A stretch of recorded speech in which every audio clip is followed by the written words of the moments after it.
Heyo, welcome back to Grow Your Understanding, everyone. Just walking around the yard with the kids here, doing some more spring cleaning. Rose is out on the old lawn tractor there. While he's chasing her for some reason. She's raking up leaves. I'm gonna head over to the orchard and do the tree trimming, or the pruning, which I was planning on doing last time. And we'll catch you over there. All right, just coming back to the trees here. Got my pruning shears, and this is the old apple. It's getting to that time of year where it's good to get going on this stuff. Not a whole lot to prune off this guy. We're gonna get rid of the little guy on the inside there. Nice clean cut. And then I think we're gonna get rid of the inside branch here as well. And forget about me? Forget about you? Never. Well, I was almost gonna. What are you up to? Being on the trampoline, running from the lawnmower. This guy's. Hiding in the bush, trying to catch Smokey. There we go. We're gonna cut some of the inside facing twigs out, and then some of these lower bottom ones, that one.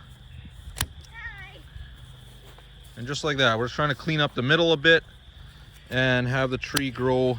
Oh, we got Simon here and Abby's coming. So trying to clean up the middle and have the tree grow outward a little bit more. And watch your fingers. And Can I? what about this? No, not these. These are very sharp. And these guys here yet, I think. But they were all alive. This one? And just like that, I think this guy's pretty Did you close. Yeah, we'll do this little one. Did you YouTubers ever see the play structure and the jungle gym and the trampoline? Yeah, I think we showed them on the last episode. The one that, well, not the play structure. Yeah. So I'm gonna finish up the apple, do a little bit more, and then we'll get back at you when we get to the plum tree. All right, we got our first plum here. Back it up a bit. That's the plum tree. We got an even bigger plum tree behind you guys. Yeah, that's the big boy there. But for these smaller plums, not a lot to prune off here. I don't want to, just once again, inward facing branches, clean those up. We want the tree to grow outward. Those little spikers probably don't matter a whole lot. Get this little guy here. Get these little guys here. And no, that guy's facing outward. He's good. No, it's too small. It's not really a big deal. This one? Oh, that one there. Yeah, that one's a good one. Thank you. So we'll get this guy here. Yeah. And that one doesn't really matter. All right, I think that's probably good for this guy. Let's move over to this one. Ooh, this one's a bit of a mess. I don't know where to begin with this one. This one actually looks really good for a plum tree. Nice and gnarled. I love that look. It's kind of difficult to actually tell what to prune on this one. Those are actually, for the most part, fine because of the space we have here. I'm not worried about these guys here because of the space. So this guy we're actually going to leave a bit and kind of see how it develops. We got this little guy here. I want to get rid of some of the smaller inside branches here. What about the big willow? Just clean that up. What about the big willow? It's a whomping willow. That guy's growing a little funny. Get rid of this guy. This guy, and okay, I'm not even pointing at the stick. Sorry about that. And yeah, that's probably pretty good for this guy too. So that's it for the fruit trees now. We do got to go look at the pear trees yet. We got to look at the cherry trees, so we'll look at that next. This cherry's been through it a little bit. This cherry and the one on the fence, the deer will not leave alone. This one here has pretty much had all its leaves completely eaten off numerous times. So we're not going to prune it back at all. We're going to just let it do its thing. I'm going to take this dead guy off here just to clean it up a bit. but we're gonna let this guy do his thing and hopefully it's good. Coming over here, this is a pear tree that died, and I kind of just let it grow back from the roots, and it's doing all right. It's just a little bush right now, but this little guy coming at the bottom here, it's called a sucker. We're gonna cut that guy off. It just leaches nutrients out, so we're gonna try and get rid of that. I'm also going to really kind of prune this guy back quite a bit because I want it to focus on growing up. So let's get rid of a whole bunch. And then I'm gonna pick a main trunk that I kind of wanted to grow up on, and I think it's this guy here. So we're gonna take care of this little dead nubbin up here. And then I'm gonna actually take off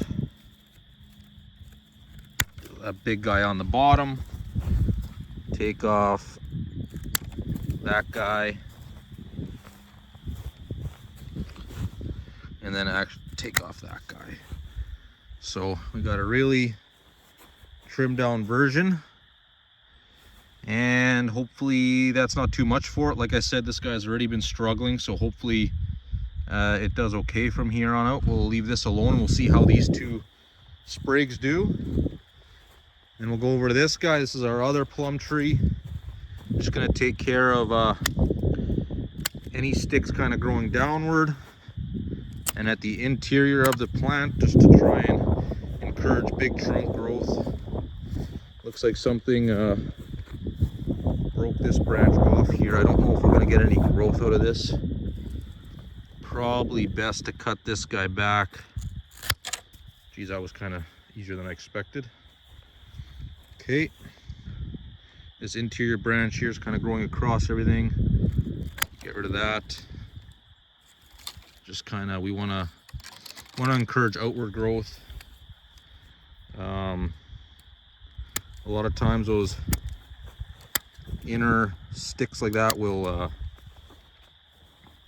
complicate matters, and you'll end up getting dead wood in the middle of the tree, which is very hard to remove as the tree gets larger. So best to just try and get rid of it early.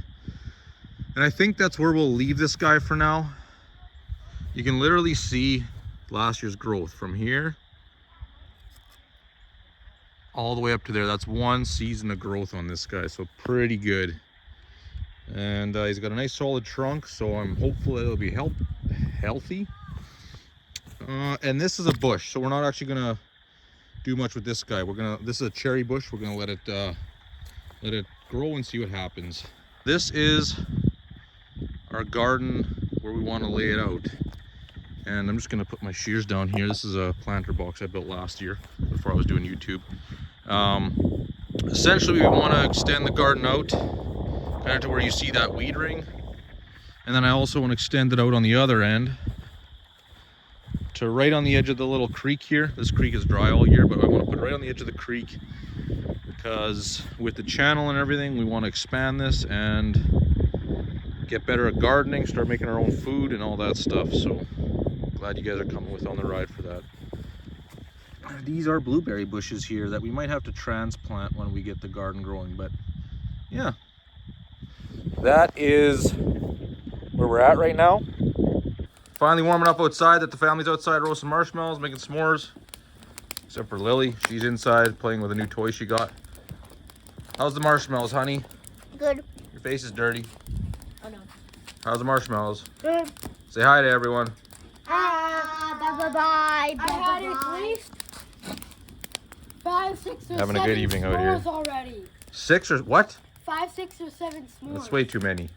Seeing as I need to up-pot a bunch of our tomatoes anyway, and the snow has now uncovered last year's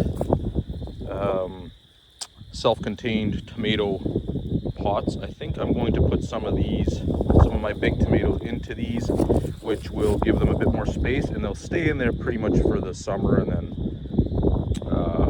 we can move those plants indoors if it gets cold early in the season, or just have them around more conveniently around the house instead of in the garden. So we'll have tomatoes in the garden And we'll put some in these pots because I do need to uppot some of them. So we'll get going on that. We'll pick some of the ones that are the biggest. I mean, you can see that tall guy back there. He's also got a bigger pot, but we really need to get some of these solo cups sorted out. I'm watering them like every day and they're just always drying out. So yeah, let's get going on that. This is gonna be a little bit awkward. I broke my tripod, so we're gonna try and work around that. Hopefully it's not terrible. So because the solo cup ones are the ones in the most dire need of a up pot, we're gonna go ahead and put them in the permanent pots here. Don't mind me, I'm just walking away. I am gonna bury them quite heavily again to allow them to root deeper. So we're gonna cut back the bottoms like that, just to give them more stem, and then we'll bury them in there. This one has existing soil from last year, so we're gonna use that. I'm just gonna drag everything over here because right now you guys are mounted to a vice grip on my desk. So that's how I've made it work. So we're gonna try and pull them out nice and gently. Let's see if we can get them in there. There you go. And we got ourselves a nice little root ball there. And we're just gonna basically stick this guy quite deep in there. Pack him in. So he is now much shorter, and then we're gonna also fill a bunch of soil in there to bring it up, bury him even further. And I see we do have to get rid of a couple of more of his branches here. So he's lost a lot of weight, and then we're just gonna grab a bunch of our soil. This dirt smells terrible. When the cats and the kittens were in the garage, if you watch those episodes, despite us putting a litter box out for them, they figured the topsoil bag was the better option. There's one tomato potted into a permanent summer pot. That guy will spend the summer probably on our deck, maybe hanging from one of the trusses. We'll see. And I got no water in here. So we're gonna fill this up and then we'll get going on the next one. The next pot is completely empty, so we're gonna need a lot of soil for that one. Okay, so I got about 4 inches of soil in the next big pot, and we're just trimming this guy back. He's a little dry, but we'll just give this cup a bit of a squeeze like that. Voila, another nice root ball. And we'll get that guy seated in there. All right, and just bury him in, fill her up with soil. Like I said in some of my previous potting videos, tomatoes have the ability to re-root from the trunk or the stem from those little hairs that they have on their trunk. So we're not worried about overburying them. It'll make them stronger. So I'm gonna finish off this guy. We'll get a couple more and we'll bring you back. And all in all, we can do 6 of them here tonight. So that'll get a lot of the bigger tomatoes out of the small cups, which is great.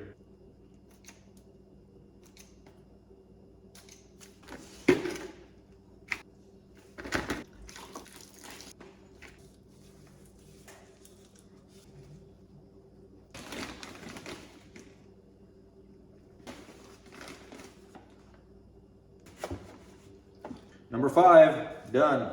All right, we're putting the biggest one in here. And then we got a slight change of plans.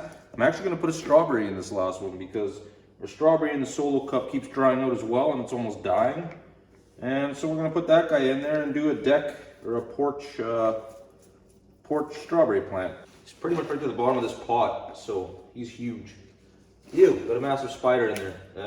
Good thing I didn't see that before. I would've lost my mind. I am not a fan of spiders.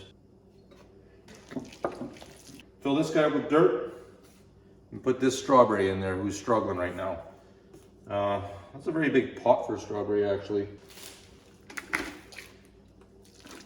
All right, let's see what this root cluster looks like.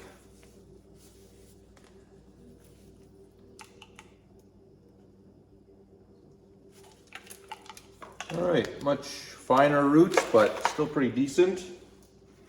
Get that guy in there.